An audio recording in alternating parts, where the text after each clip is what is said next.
Dear friends, it is my joy to be with you all today to ponder on the theme, to be born. St. Paul points out that the Son of God was born of a woman. Here, the amazing thing is that the Lord was born just like us in a simple setup. He came into the world not on his own, but from a woman named Mary, from whom he allowed his humanity to be shaped. The heart of the Lord began to beat within Mary. The God of life drew the very lifeblood from an ordinary woman. Here, Mary is invited by God to be the bridge that bridges the gap between the divine and the human.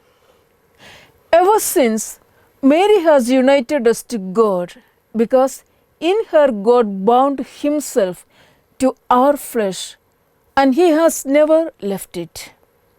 The great vision of our God is manifested through this simple woman. Through Mary we encounter the Creator God the way he wants us to, in tenderness, in intimacy, in flesh and in human form. Though divine, Jesus is not a distant abstract idea, but he is real and incarnate, born of a woman who gave the world a future. This great revelation of God comes to us with a strong message that we are in this world not to destroy and overthrow, but to give life and to nurture. Furthermore, we don't need to become God to serve the world, but being simple, we can function as the extensions of God. St. Luke's Gospel tells us that Mary kept all these things in her heart.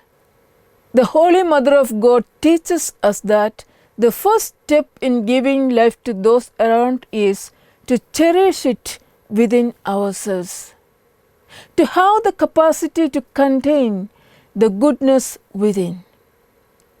Make it a fertile ground, to allow it to grow within, to become one with the Word, because goodness comes from the heart. Goodness moves out of the heart, flows out of the heart. Therefore, it is vital to nurture the interior life with the divine aspects that promote all forms of life. What good it does having too many people around you but not able to dialogue or understand them, cherish their presence. Many of us live our lives by counting on to likes, comments and followers in Instagram, Facebook and on other social media platforms. Our hope lies there. We try to build our future from there. There is a longing to be acknowledged by the physical world, to be accepted, to win the heart of many. Gradually, the real life is substituted by the virtual world. The greatest blessing and the tragedy to human connectivity today is the social media. Moment by moment, it is taking us away, our relationships and our personal contacts, from our real world to a world of imagination and obscurity, mental paralysis and information overload, social isolation to impractical expectations, young and old losing their ability to engage in face-to-face communications, to communicate in the real world, more and more dependency on social media than the real life. It has become the most important and indispensable part of almost everyone's life today. It has become a new gen trend, a new gen addiction. Parents and the aged live in one world and the new gen in yet another world of seclusion and isolation. They don't like to be interfered. They don't like to be questioned. They don't like to interact. From the personal to professional, productive to prayer life is distracted, bringing disorders to the very rhythm of personal, family and professional life.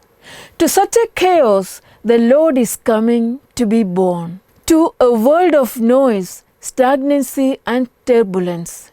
To a world of broken relationships, individualism, and seclusion. Dear friends, let us open up to Him just the way that we are, seeking His grace to transform this noisy inner space of mind to a worthy holy space.